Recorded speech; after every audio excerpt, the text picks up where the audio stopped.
লোক দেখেছে কোথায় মমতা চতুর্থবার মুখ্যমন্ত্রী হলে 29শে মোদির আর নেই। ভোটের রেজাল্টের দিন প্রধানমন্ত্রীকে কলকাতায় থাকার আহ্বান কল্যাণের নেতা।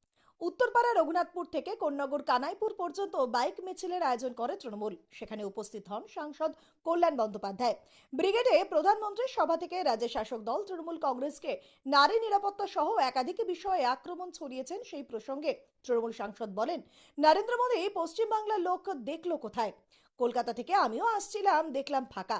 ওকে লোক দেখিয়ে দেবে, ঘুম ভেঙে যাবে। চতুর্থবার মমতা ব্যানার্জি মুখ্যমন্ত্রী হলে নরেন্দ্র মোদীর ঘুম ভেঙে যাবে। 2029-এ নরেন্দ্র মোদী আর নেই। চুন চুনকে বদলা লেঙ্গে। মোদীর বক্তব্য প্রসঙ্গে কল্যাণ বলেন, চুন চুনকে क्या बदला लेंगे मोदी जी? আপনি আমেরিকার প্রেসিডেন্টের কাছে মেরুদণ্ড বেঁকিয়ে দিয়েছেন। চুন চুনকে क्या बदला लेंगे? সিআইএসএফ পাঠিয়ে আমাদের মারবেন? এটা বাংলা, এটা গুজরাট নয়। চুন চুনকে খা লেঙ্গে তুমকো। দাদা ব্রিগেডে মোদি দাবি করেছেন যে সারা টাকা কাছে ও লোকই দেখেনি পশ্চিমবাংলার।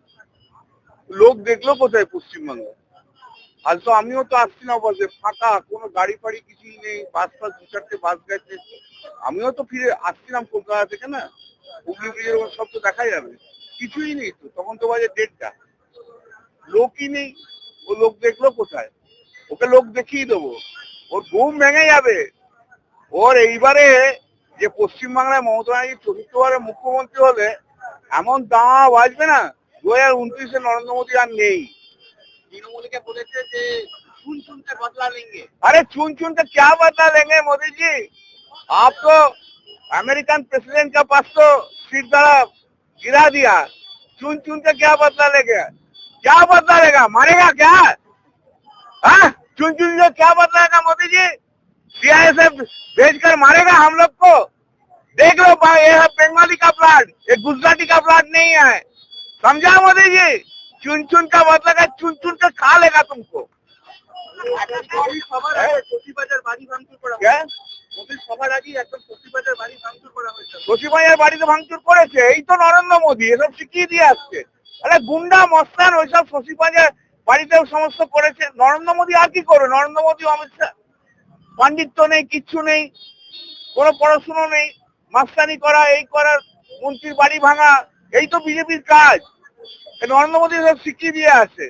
चुन चुन के बदला हम नहीं लगेगा मोदी जी, जो रहेंगे ना इलेक्शन का दिन, रिजल्ट का दिन, वो दिन रहेंगे थोड़ा कलकत्ता में।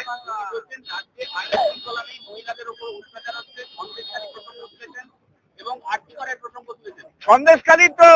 সন্দেশখালীর প্রসঙ্গ তুলে রেখাকে তো এমন ভাবে করেছিল, রেখাজি করে ভাবছিলাম মোদির পাশে নিয়ে যাবে দিল্লিতে, পারেনি তো কিছুই করতে।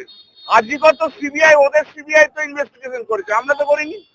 আমরা যা করেছিলাম তারপর তো এতটুকু প্রোগ্রেস নেই। ও লজ্জায় ইয়েতে পুকুরে জলে ঢুকতে মরে যাওয়া উচিত। ও কিচ্ছু করতে পারে না। হ্যাঁ, মানে ব্যর্থ প্রধানমন্ত্রী ভারতবর্ষের। গ্যাস নেই, কিচ্ছু নেই, গ্যাসের দেখা নেই। হ্যাঁ, আমেরিকার কাছে ভারতবর্ষকে বিক্রি করে দিয়েছে। 56 ইঞ্চি ছাতি 36 ইঞ্চি হয়ে গেছে। বক্তৃতা ছাড়া ও কিচ্ছু দিতে পারে না, কোনো কাজ নেই। দাদা এখনো নীলকণ্ঠ বাজেনি ভোটে, তার আগেই কেন্দ্রীয় বাহিনী সেটা পাঠিয়েছে, পাঠা, কোনো অসুবিধা নেই। ওদের কেন্দ্রীয় বাহিনী আছে, ওদের ইডি আছে, ওদের সিবিআই আছে, ওদের ইলেকশন কমিশন আছে। আমাদের পশ্চিমবাংলার 12 কোটি মানুষ মমতা বন্দ্যোপাধ্যায়ের সঙ্গে। রাজধানী না দিলে তৃণমূল কোনো কাজ করে না, পরিষেবা দেয় না সাধারণ মানুষকে। ইয়েকে নরেন্দ্র মোদীর ওখানে বড় বড় ইন্ডাস্ট্রিয়ালিস্টরা হাজার হাজার কোটি টাকা না দিলে ভারতবর্ষে কোনো কাজ হয় না। কয়েকটা ইন্ডাস্ট্রিয়ালিস্টের টাকা ধরে সারা বিজেপি পার্টিটা চলছে, মোদী চালাচ্ছে।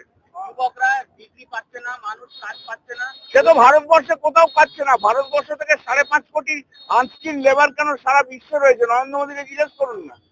একটা ব্যর্থ প্রধানমন্ত্রী, একবারে ব্যর্থ প্রধানমন্ত্রী, যা তা ভুসিমাল, একবারে যাচ্ছে তাই। মমতা বন্দ্যোপাধ্যায় একটা সভা থেকে একটা সভ্যতার কথা উল্লেখ করেছে, সে নিয়েও একটা কমিউনিটির বিরুদ্ধে, কমিউনিটির পক্ষে হয়ে কথা বলেছে। মমতা বন্দ্যোপাধ্যায় সব কমিউনিটি, সমস্ত জাতি, সমস্ত ধর্মের লোকেদের সঙ্গে কথা বলে। ওর মতো হিন্দুত্ববাদ নয়, শুধু হিন্দুত্ব হিন্দুত্ব হিন্দুত্ব করে চলে না। ও ওরকম নয়। ওরাই তো হচ্ছে নাথুরাম গডসের লোক না নরেন্দ্র মোদীরা। আগামী দিনে কি আগামী দিনে 250টা সিট নিয়ে আসবো, আর মোদী এসে এখানে